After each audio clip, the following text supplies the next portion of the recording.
luto tayo ng ating balatong. Balatong for lunch, guys. So, ibig natin yan. Kailangan ulit tayo makakapagluto guys ng balatong. So, ilagay natin ang ating balatong, guys. Pigay natin. Medyo pinagay pa rin natin, guys. Ibig natin ang balatong, guys. Kailangan tayo nakakapag-luto natin balatong.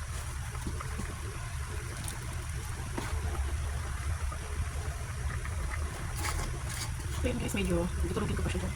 Ako lang muna din natin. Cover ko muna, guys. And then, magsusutay na tayo ng ating Pang-sangkot siya dyan.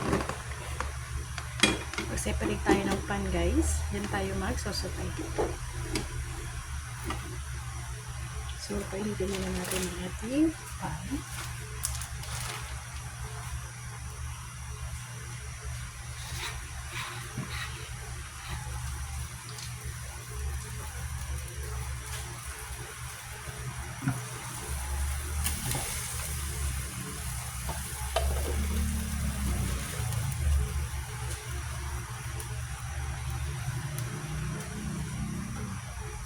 So, maglagay tayo ng oil. And then, sautay natin ang ating bawang at sibuyas. So, yan ang ating bawang at sibuyas.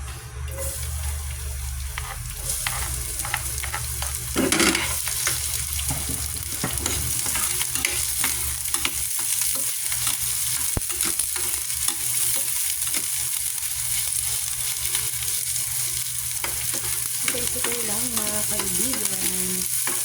Ayo guys, ano ang inyong lunch for today? Yesterday is Thursday, not Friday. Charot.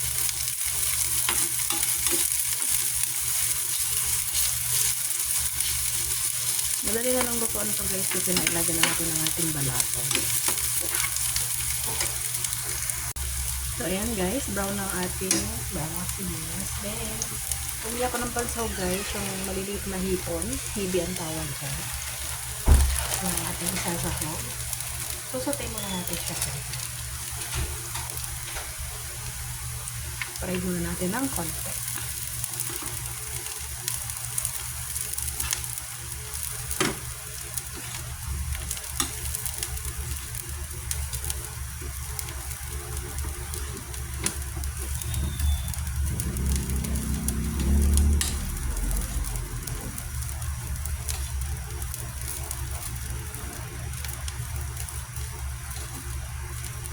So, ayan guys, nasutay na natin. Then, sasali na natin sa ating balatong.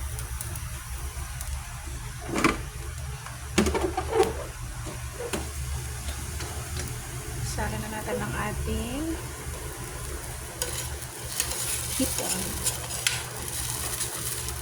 Ayan. Diba? Ayan, sutay-sutay guys. Sutay-sutay lang yun. Then, hindi na natin nalagyan ng konting patis.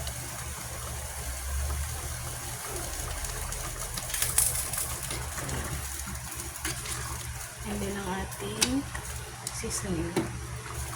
Yan ang seasoning, guys. And then, ang hindi mawawala dyan, ang ating chicharron.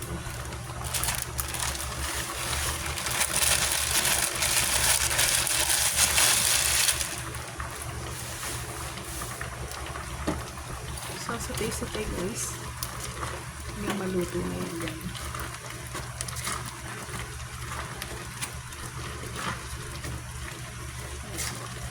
So, i-cover ko muna guys hanggang sa kumulo. So, ayan na guys ang ating balatong. Diba? Punong-puno ng sahog guys. Yeah. It's so yummy. Sarap ng ating gulay ngayon guys. Ayan. Diba? Masarap palang isang guys yung maliliit na hipon. Hibi ang tawag dyan guys. Masarap pala dyang isahog yan sa ating balatong.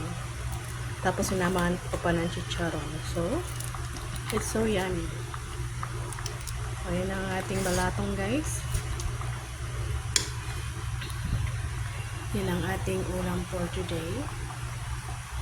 We're done cooking na guys. Kaya pwede na tayong mag-eat ng lunch.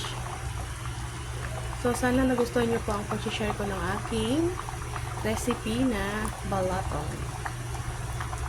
So, let's eat na guys. Thank you.